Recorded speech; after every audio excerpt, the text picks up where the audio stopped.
अरे सर, आप? क्या बात हो गई? कोई ज़रूरी काम था क्या मुझसे? किसी फाइल वगैरह की ज़रूरत तो नहीं पड़ गई? मुझे देखकर घबराते हुए अरविंद ने कई सारे प्रश्न एक साथ पूछ डाले। नहीं अरविंद, तुम कई दिनों से छुट्टी पर थे। मैं इधर से निकल रहा था तो सोचा मिलता चलूं। सब ठीक ठाक है ना? क्या बात है, तुम कुछ परेशान दिख रहे हो? मैंने अरविंद को आश्वस्त करते हुए पूछा।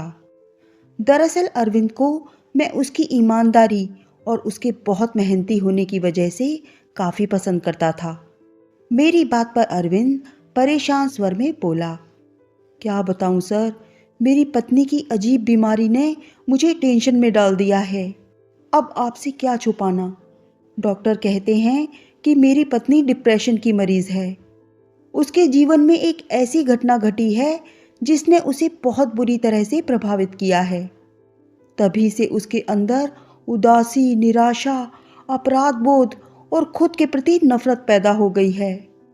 अरविंद ने पूरी बात बताई। अरविंद के ऐसा कहने पर मैं बोला, ऐसी क्या बात हो गई जिसकी वजह से इनके मन में सदमा बैठ गया और जिसके कारण ये डिप्रेशन की मरीज हो गई? मैंने कुछ और जानने की कोशिश की।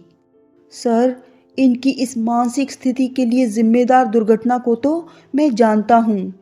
अब आपसे क्या छुपाना सर। बात यह है कि जब इनकी शादी। अरविंद इसके आगे कुछ कहता, इसके पहले ही उसकी बेटी ने किसी काम से उसे अंदर वाले कमरे में बुला लिया। सर, मैं अभी आया, तब तक आप ये एल्बम देखिए। मुझे एक एल्बम थमाते हुए अरविंद अंदर चला गया। मैं तस्वीरें देखने लगा। पहले की कुछ तस्वीरें अरविंद के बचपन और परिवार वालों की थीं। बाद की तस्वीरें अरविंद की शादी की थीं। मुझे उन तस्वीरों में से कुछ जगहें न जाने क्यों जानी पहचानी सी लगी। एक फोटो जिसमें बारात किसी मंदिर के प्रांगण में रुकी थी को देखकर लगा कि मैं पहले भी इस स्थान पर जा चुका हूँ। फिर द्वारचार के समय का फोटो देखकर तो मैं हैरान रह गया, क्योंकि ऐसी ही एक तस्वीर तो मेरे पास भी है। मैं अरविंद की पत्नी की फोटो देख पाता उससे पहले ही अरविंद हाथ में चाय नाश्ता लिए वापस आ गया और एल्बम साइड पर रखकर मुझसे चाय नाश्ते का आग्रह करने लगा। मैंने बात फिर से शुरू की। हाँ अरविंद, तुम कह रहे थे कि शादी। सर, मेरी पत्नी का डिप्रेशन उसकी शादी की वजह से पैदा हुआ है। यही कारण है कि शादी से जुड़े किसी भी विषय पर बातचीत करते ही वो असहज हो उठती है। जानते हैं इस बार क्या हुआ? क्या हुआ? मेरी उत्सुकता और बढ़ गई। सर, मेरी बेटी शिप्रा की शादी की बातचीत चल रही है, लेकिन वे लोग एक मोटरसाइकिल को लेकर शादी टाल रहे हैं। मेरा इतना सामर्थ्य नहीं है कि मैं उन लोगों को मोटरसाइकिल दे पाऊं। और जिस दिन से मेरी पत्नी वंदना ने ये बात सुनी है, उसी दिन से वो असहज हो उठी है। बस एक ही बात उसके दिल दिमाग पर छाई हुई है। कहती है, जैसे मेरी शादी टूट गई थी वैसे ही शिप्रा की शादी भी नहीं होगी।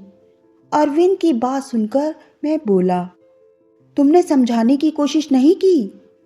समझाने से ही समस्या सुलझ जाती तो फिर बात ही क्या थी। अरविंद बिल्कुल हताश निराश लग रहा था। नहीं अरविंद, हताश न हो और ऑफिस के कामों की भी चिंता मत करो। पहले वंदना की ठीक से देखभाल करो। मुझे अपना बड़ा भाई समझना। तुम्हारा सीनियर ऑफिसर तो मैं केवल ऑफिस में हूँ। मैंने अरविंद को हिम्मत दी और फिर घर वापस आ गया।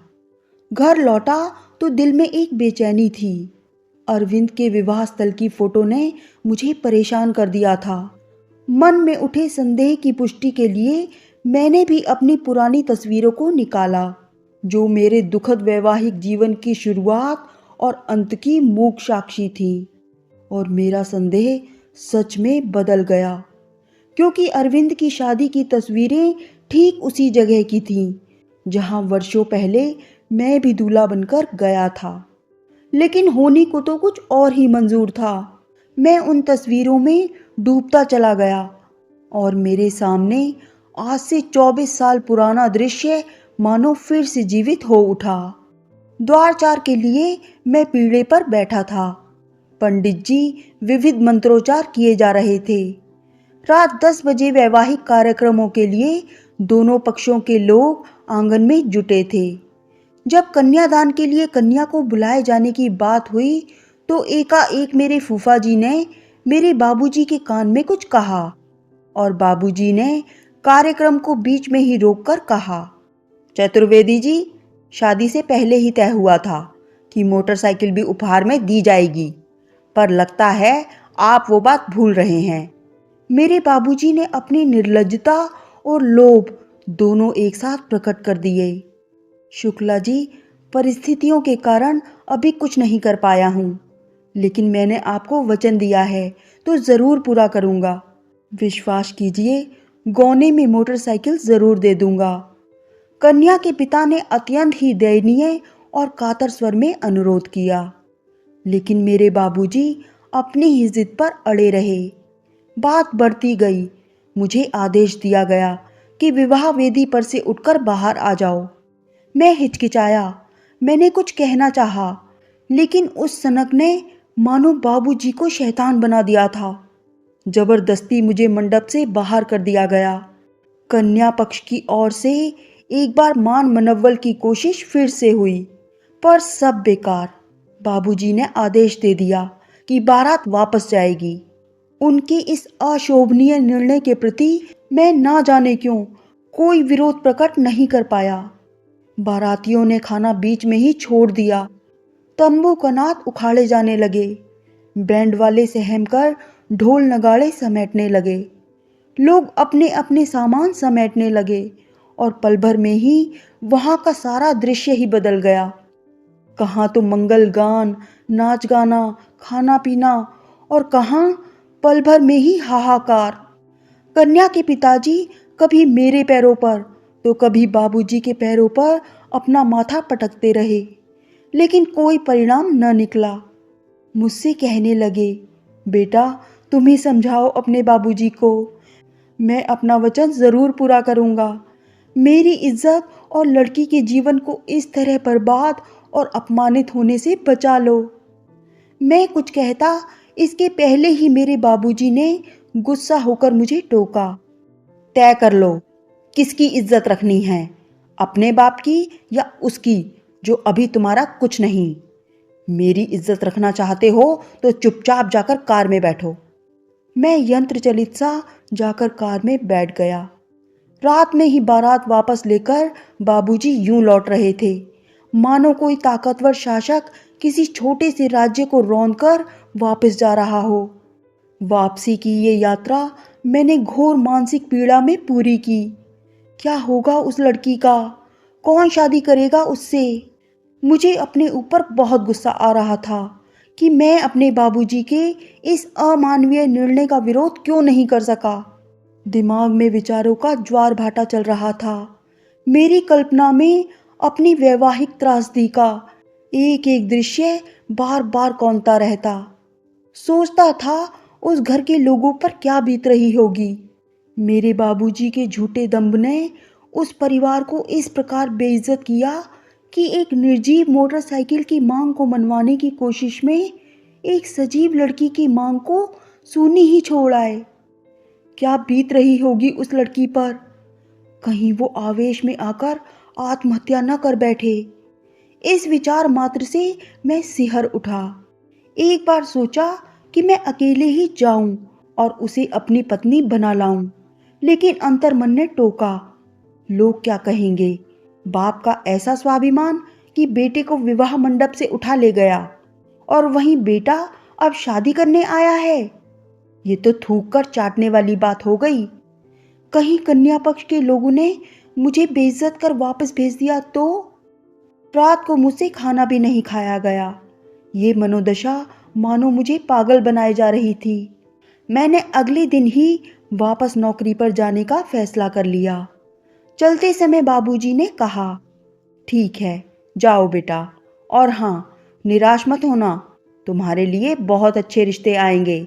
शुक्र है उन कंगलों से तो मुक्ति मिली। वापस आने पर मेरी नौकरी फिर शुरू हो गई। जब तक ऑफिस में रहता मेरा मन काम में उलझा रहता, लेकिन घर लौटते ही एक अपराध बोध मुझ पर हावी हो जाता था।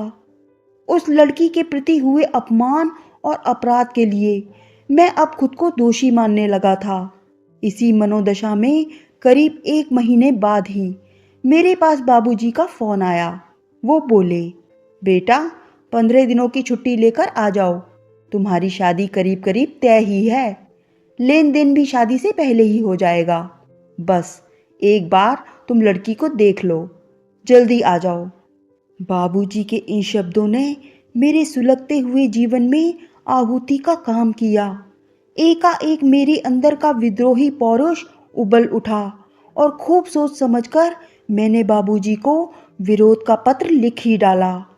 बाबूजी, दहेज जैसी भ्रष्ट सामाजिक परंपराओं के कारण शादी का जो दुखद अनुभव मुझे हुआ है, उसकी यादें मेरे जीवन से हमेशा जुड़ी रहेंगी। न जाने उस निर्दोष लड़की का क्या हुआ होगा। मेरे दब्बूपन ने एक मासूम लड़की का पूरा जीवन बर्बाद कर डाला और मैं आपसे ये तक न कह सका कि मोटरसाइकिल से ज्यादा महत्व मानवीय मूल्यों का है। इसीलिए अब ये मेरा प्रायश्चित ही समझिए कि मैंने आजीवन अविवाहित रहने का दृढ़ संकल्प ले लिया है। उम्मीद है मेरे इस फैसले के लिए आप मुझे माफ करेंगे और शादी के लिए फिर कभी मुझे विवश नहीं करेंगे। लेकिन परिवार के प्रति सारी जिम्मेदारियों को मैं आजीवन निभाता रहूंगा। प्रशांत। मेरा पत्र पढ़कर स्तब्ध बाबूजी और माँ मुझे समझा समझा कर हार गए, लेकिन मेरा फैसला अटल रहा। अब तो बस एकाकी जीवन साथ रह गया और रह गई ये तस्वीरें जो मेरे अतीत के उन उल्लासमय पलों की मूक साक्षी हैं, जिन पलों को मेरी दब्बूपन ने केवल यादें बनाकर छोड़ दिया। ऐसी ही तस्वीरें अरविंद की एल्बम में देखकर मेरा हैरान होना स्वाभाविक था। 2 दिनों बाद जब अरविंद ऑफिस आया तो मैंने उसे किसी बहाने से अपने घर बुलाया और अपने एल्बम की वही तस्वीरें दिखाईं जो अरविंद के पास थीं। वो भी अवाक रह गया और पूछ ही बैठा, सर आपके पास ये फोटो कैसे? यही सवाल तो मैं पूछने वाला था तुमसे। मेरी इस बात पर वो बोला, सर मेरी तो वहीं शादी हुई है, लेकिन आपकी फोटो उसी जगह, और वो भी शादी के समारोह की। कहीं आप ही तो वो इंसान नहीं जो मोटरसाइकिल ना मिलने पर लड़की को अविवाहित छोड़ भाग आए थे? हाँ अरविंद, मैं ही वो कायर आदमी हूँ जो उस समय अपने पिता के ऐसे गलत निर्णय का विरोध न कर सका। उस दिन से लेकर आज तक मैं पश्चाताप की आग में झुलस रहा हूँ। केवल इतना ही कर सका कि आजीवन अविवाहित रहने का फैसला कर लिया है। ये कहकर मैं अरविंद के जवाब का इंतजार करने लगा। सर, आपने जितनी सहजता से इस सारी घटना को स्वीकार किया, ये वास्तव में इतनी सहज घटना नहीं है। आपकी बारात वापसी के बाद उस लड़की के माता पिता तो पागल से हो गए थे। उस लड़की ने छत से कूदकर आत्महत्या करने की कोशिश भी की, लेकिन किसी ने देख लिया और वो बचा ली गई। सारा गांव थू थू कर रहा था आप लोगों पर तुम कैसे पहुंच गए वहां? मैंने बात को बदलते हुए पूछा तो उसने बताया, मैं तो अपने मामा के घर आया हुआ था। दिल को चीर कर रख देने वाली इस घटना की चर्चा पूरे गांव में फैलते देर न लगी। मैं भी वहां पहुंच गया। पूरी बात जानने और उस घर के सदस्यों के दुख दर्द को देखकर न जाने किस प्रेरणा से प्रेरित होकर मैंने खुद को शादी के लिए प्रस्तुत कर दिया। ये देखकर मेरे मामा हैरान हुए, लेकिन मैंने कहा, मामा जी, मैं कोई अपराध नहीं कर रहा हूँ। मुझे पूरा विश्वास है कि मेरे माता पिता मेरे इस निर्णय से नाराज नहीं होंगे। फिर मैं वयस्क हूँ, मैच्योर हूँ। मैंने उस लड़की से केवल इतना कहा कि मैं सारी जिंदगी तुम्हें सुखी रखने की भरपूर कोशिश करूँगा। उसने मेरी बात सुनी और बोली, इस दुख की घड़ी में आपने हमारे परिवार का साथ दिया है, इसीलिए मुझे पूरा विश्वास है कि आप मुझे धोखा नहीं देंगे। यही उसकी सहमति का संकेत था। फिर शादी हुई, सब कुछ पहले की तरह। इस बार सिर्फ आपकी जगह मैं था। लेकिन उस घटना का वंदना के दिल दिमाग पर ऐसा गलत प्रभाव पड़ा कि शादी से जुड़ी किसी भी बातचीत के सामने आते ही वो आज भी असहज हो उठती है। शिप्रा मेरी बेटी की शादी में लड़के वाले मोटरसाइकिल की मांग पर अड़े हुए हैं। इस बात को भी वंदना अपनी शादी से जोड़ लेती है और हताशा की दशा में बार बार कहती है कि शिप्रा की शादी भी उसी तरह अपमानजनक ढंग से टूट जाएगी। अच्छा, ये बात है। तुम उनसे कह दो शिप्रा की शादी में ऐसा कुछ भी नहीं होगा। शिप्रा की शादी जरूर होगी और बहुत अच्छे से होगी। मैंने मन ही मन एक ठोस निर्णय ले लिया था। अरविंद जब जाने लगा तो मैंने उससे निवेदन किया कि वो वंदना को मेरे बारे में ना बताए और साथ ही शिप्रा के होने वाले ससुराल का पता भी पूछ लिया। दूसरे ही दिन मैंने उस जगह का पता लगा लिया जहां शिप्रा का होने वाला पति काम करता था। मैंने उससे मुलाकात की और ज़रूरी काम के बहाने उसे एक होटल में ले गया। हम दोनों एक दूसरे के लिए अपरिचित थे। मैंने अपना परिचय दिया और अपनी शादी से जुड़ी दुर्भाग्यपूर्ण घटना के बारे में बताया। फिर अरविंद के साहस भरे निर्णय के बारे में भी बताया। अंत में मैंने उससे मिलने का उद्देश्य भी स्पष्ट किया। देखो बेटा, मुझे मालूम है कि तुम्हारे परिवार की ओर से शादी में मोटरसाइकिल की मांग है। मैं ये भी जानता हूँ कि शिप्रा तुम्हारी होने वाली पत्नी के पिताजी इस मांग को पूरा कर पाने में असमर्थ हैं। दहेज के इस क्रूर रिवाज को नष्ट करने में तुम्हारे जैसे युवाओं की पहल की बेहद ज़रूरत है। लेकिन अंकल, मैं अपनी शादी के बारे में अपने ही मुंह से ये सब बातें पिताजी से कैसे कहूँ? आज से 24 साल पहले यही मानसिकता मेरी भी थी बेटा। मैं अपने बड़ों से बात करने का निर्णय न ले पाया और आज तक पश्चाताप की आग में झुलस रहा हूँ। उस समय अरविंद ने जो फैसला लिया, उस फैसले पर आज भी अरविंद को गर्व है। क्या तुम नहीं चाहोगे कि तुम भी अपने आज के फैसले पर कल गर्व से अपना सिर ऊंचा कर सको और समाज में एक उदाहरण प्रस्तुत कर सको? बेटा, मैं अपने जीवन भर के अनुभव का निचोड़ तुमसे कह रहा था।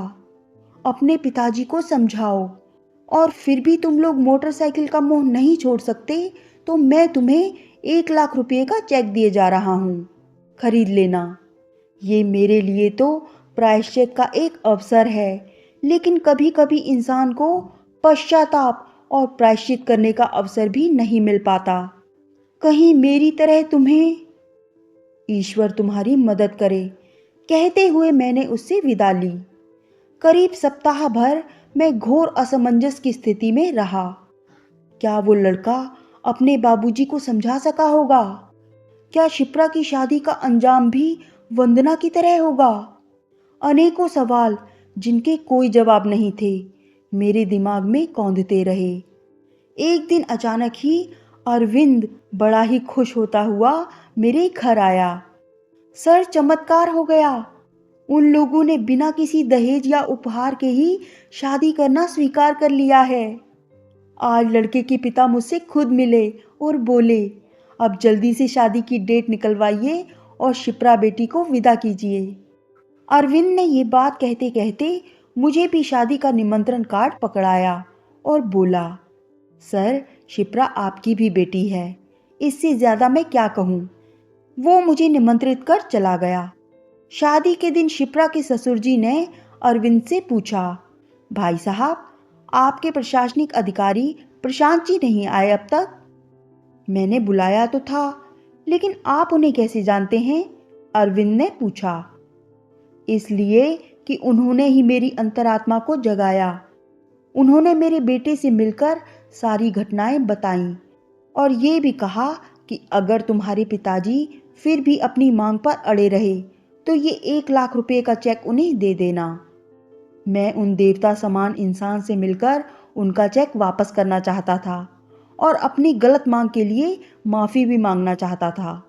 शिप्रा के ससुर जी ने वो चेक अरविंद को दिखाया। ये देखकर अरविंद स्तब्ध रह गया। प्रशांत नहीं आए, लेकिन थोड़ी देर बाद उनका चपरासी आता दिखाई पड़ा। उसने आकर अरविंद को एक पत्र पकड़ाया जिसमें लिखा था, प्रिय अरविंद, शिप्रा की शादी में मेरे शामिल न होने से तुम्हें हैरानी और दुख हुआ होगा। इस शादी में मेरी क्या भूमिका रही ये भी तुम जान चुके होगे, लेकिन वंदना की शादी में अपनी शर्मनाक भूमिका के कारण ही मैं उन्हें मुंह दिखाने लायक नहीं रहा। वो मुझे कभी भी माफ़ नहीं करेंगी, करना भी नहीं चाहिए, इसीलिए मैं आ न सका। शिप्रा बेटी से भी माफ़ी चाहता हूँ।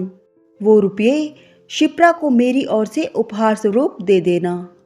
ईश्वर से मेरी प्रार्थना है कि वे अब वंदना को डिप्रेशन से दूर और बहुत खुश रखें। मैं शायद अब कभी न मिल सकूं, क्योंकि मैंने अपना ट्रांसफ़र करवा लेने का फैसला कर लिया है। तब तक मैं छुट्टी लेकर अपने घर पर ही रहूँगा। सभी को शुभकामनाएं। पत्र पढ़कर अरविंद स्तब्ध था। खैर, शादी बहुत धूमधाम से हुई।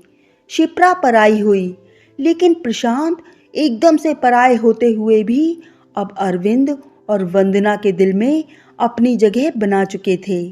वे सोच रहे थे, कोई इंसान सालों पहले की गई भूल का ऐसा प्रायश्चित करेगा।